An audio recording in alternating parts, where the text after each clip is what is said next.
The water was already chest-deep before the sirens reached them. Along the northern rivers of New South Wales, in towns that had barely finished rebuilding from the last great flood, residents woke in the early hours of a March morning to find their streets had vanished beneath brown, churning water. Emergency calls flooded the Queensland SES dispatch lines. Not dozens, not hundreds, but 3,600 calls in a single overnight shift. A record, the kind of number that breaks systems built to help people simply because the need became too enormous for any system to hold. This is the story of Cyclone Alfred. And the most important thing to understand right from the beginning is that by the time most people started paying attention, it had already been rewriting the landscape for days. Alfred formed in the Coral Sea in late February of 2025. In its opening days, it moved with slow, deliberate menace, a tropical system organizing itself with unusual patience before beginning its approach toward the Queensland coast. By March 7th, the NOAA-21 satellite captured its structure from orbit, a vast spiral of cloud mass stretching across the Coral Sea. The Bureau of Meteorology was watching. So was NASA, whose Global Precipitation Measurement satellite may have tracked the rainfall rates building inside the storm's outer bands. The data was already alarming before Alfred made landfall. At its peak, Alfred reached Category 4 intensity with winds of approximately 165 kilometers per hour. By the time it crossed the coast north of Brisbane in the early hours of March 8th, it had weakened to a tropical low. In the language of meteorology, that downgrade sounds like relief. It wasn't, because what Alfred lost in wind speed, it replaced with something more insidious, an almost complete refusal to move. The system slowed to approximately 7 kilometers per hour during its approach. 7. That is barely faster than a person walking. And when a storm that wide, carrying that much moisture, crawls across a coastline at walking pace, the rainfall doesn't pass through a region, it parks on top of it. But that's only part of the story. To understand what Alfred actually did to the land beneath it, you have to look at the rainfall totals. Not the hourly rates, not the storm surge, though both were staggering, but the accumulated weight of water that fell across southeastern Queensland and northeastern New South Wales over the days Alfred hovered in place. At Upper Springbrook, in the hinterland behind the Gold Coast, 1,146 millimeters of rain fell during Alfred's passage. At Lower Springbrook, 1,048 millimeters. At Dorrigo, in the ranges of northern New South Wales, reports suggested around 894 millimeters. At Mullumbimby, figures of around 856 millimeters were recorded. Nambour recorded 365 millimeters in a single 24-hour period, a daily record. Hervey Bay received 189 millimeters in just 2 hours. In the Lockyer Valley and surrounding regions, rainfall was falling at 50 millimeters per hour. These are not weather statistics, these are geological events expressed in water. The rivers had no choice. The Clarence River near Grafton peaked at 5.7 meters. The Lockyer Creek, the Laidley Creek, the Worrell Creek, the Bremer River, the Logan River, the Albert River, all reached major flood status. In New South Wales, the Tweed River, the Richmond River, and the Bellinger River followed. 23 emergency warnings were active simultaneously across the northern rivers and mid-north coast regions of New South Wales, covering 10,200 people. The Bureau of Meteorology's flood warning map for eastern Australia in the days following Alfred's landfall looked less like a weather chart and more like a declaration of disaster. By Sunday, March 9th, the flooding had extended from as far north as Hervey Bay all the way south into northeastern New South Wales, a continuous belt of inundated land stretching across hundreds of kilometers of coastline and hinterland, encompassing more than 4 million people within its reach. Yet what comes next in the physical mechanics of Alfred could be even more alarming than the flood peaks themselves. The phenomenon that made Alfred so damaging is one that meteorologists call a slow-moving or stationary tropical low. When a cyclone makes landfall and loses its energy source, the warm ocean beneath it, it typically weakens rapidly and moves inland quickly, dissipating within days. Alfred did not do this. After crossing the coast, the remnant system slowed further and became essentially stationary, sitting over southeastern Queensland like a vast, leaking reservoir suspended in the atmosphere. A slow-moving system doesn't just drop more rain on a given location. It interacts differently with the terrain. The ranges and escarpments of the Great Dividing Range, which run parallel to Queensland's coast, act as barriers that force moisture-laden air upward. As that air rises, it cools, and it releases precipitation in concentrated bursts. This is called orographic enhancement. It explains why places like Springbrook and Dorrigo, elevated inland pressed against the range, recorded totals that exceeded anything on the coast. The mountains were wringing the storm out, squeezing every remaining drop from Alfred's interior. The Gold Coast Monitoring Station recorded a wave height of 12.4 meters during Alfred's approach. 12.4 meters. That is a wave the height of a 4-story building, measured at an official monitoring buoy. The largest wave ever recorded at that station. Storm surge was directed into Moreton Bay. At the Gold Coast on the Friday night, wind gusts exceeded 100 kilometers per hour, knocking out power to hundreds of thousands of homes and businesses across Queensland, with particularly severe impacts on the Gold Coast. 45,000 more lost power in New South Wales. At its peak, more than 330,000 dwellings across both states were without electricity. Airports at Brisbane, Sunshine Coast, Gold Coast, and Toowoomba all closed.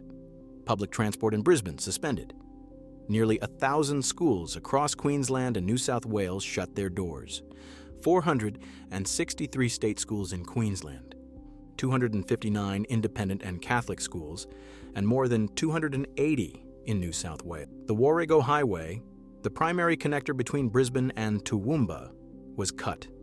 Multiple bridges on regional roads across the affected zone were washed out entirely. And now, scientists fear history may be repeating itself. The town of Lismore, in the Northern Rivers region of New South Wales, is a name that carries weight in Australia. In February 2022, catastrophic flooding struck Lismore and the surrounding region, driven by a slow-moving low-pressure system that stalled over the catchment. 22 people died. The floods were described at the time as a once-in-a-generation event. Many of those residents had not yet finished rebuilding. Some had not yet moved back into their homes when Alfred arrived. But Lismore's modern memory of flood is not the oldest chapter in this story. Australia's eastern coast has a long and documented history of catastrophic tropical cyclone flooding.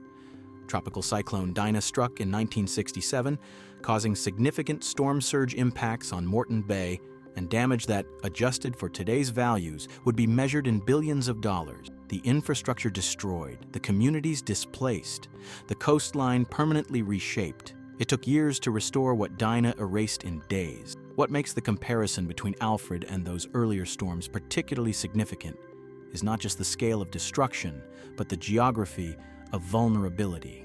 The Northern Rivers region of New South Wales, Byron Bay, Mullumbimby, Lismore, Coraki, sits at the intersection of multiple river systems that drain the ranges and funnel rainfall into a relatively narrow coastal plain. There is limited elevation for residents to retreat to. There is limited capacity in the rivers to absorb sudden surges. And there is a growing population, many of them drawn to the region by its beauty and lifestyle, who have arrived since the last great floods and have no personal memory of what water can do in this landscape. The Richmond River at Coraki was under major flood warning during Alfred's passage. So was the Tweed River at Tumbulgum.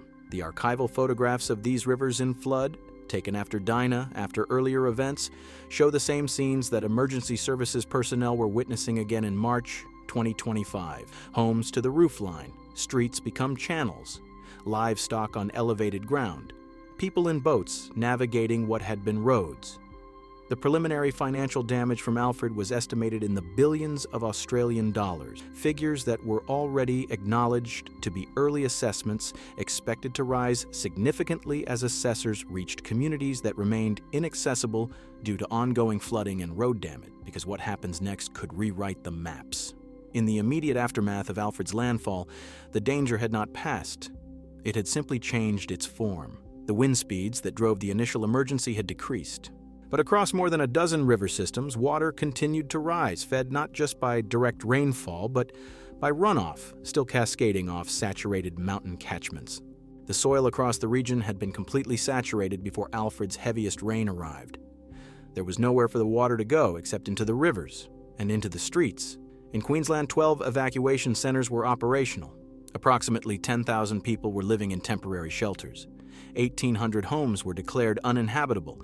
1,200 more had sustained significant damage. The New South Wales SES had issued 23 simultaneous emergency warnings covering more than 10,000 people in communities across the northern rivers and mid-north coast. Rescue operations continued around the clock. In a single overnight period, Queensland SES received 3,600 calls, a volume that overwhelmed normal response capacity and required mutual aid from neighboring regions.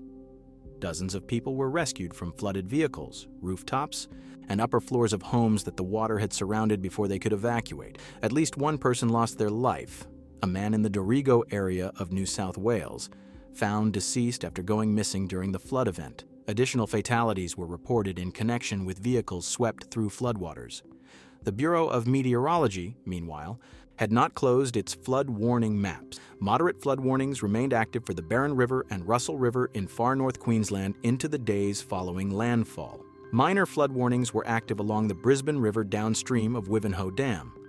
The Brisbane gauge itself recorded its highest daily rainfall total in annual records, 275.2 millimeters in the 24 hours to 9 in the morning on March 10th. Forecasters noted that the stationary low-pressure system was expected to deliver an additional 100 to 200 millimeters of rain over coming days as it slowly moved inland. Thunderstorms embedded within the broader system were generating rainfall rates of 50 millimeters per hour in localized areas. The system's movement remained erratic and difficult to predict with precision, which meant that the communities most at risk of additional flooding could not know with certainty when the rain would stop or which catchment would receive the next concentrated burst.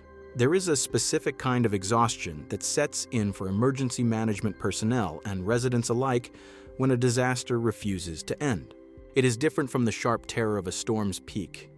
It is the grinding uncertainty of not knowing whether the water will recede today or continue rising tonight. It is watching a flood gauge that has been at major level for 3 days and calculating whether you can return to your home or whether the next 12 hours will bring another surge. That is the condition Alfred left behind. The question that forecasters and residents along the Queensland and New South Wales coast were asking in the days following landfall was not simply how much damage Alfred had caused.